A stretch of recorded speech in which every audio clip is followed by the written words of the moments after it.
Document number 10, we have Eugene Melchior de Vogue, French diplomat, and he writes in his book, The Master of the Sea, in Paris in 1903.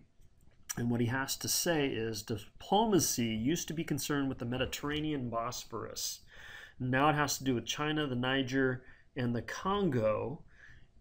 And what he's talking about is dealing with other people around you. He says that used to just deal with the people really close to Europe. Now we're spreading out basically throughout the world. The great states of Europe are dividing up the other continents of Africa and Asia in the same manner they would divide such countries as Italy or Poland. And so they're not just setting their sights on Europe, but they're setting their sights far and wide throughout the world. What used to be a European balance of power, where we didn't want any one country in Europe to become stronger than another because then you might run the risk of going to war and having those kinds of things, is now a world balance of power. And so we're not just limiting it to Europe. So now if you want to become strong, you better go get colonies throughout the world.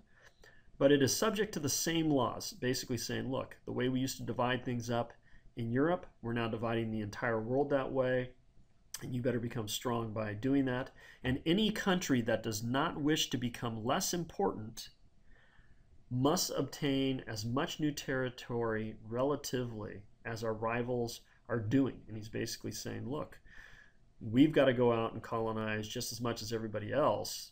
Otherwise, we stand to become less important in the world and less powerful in the world.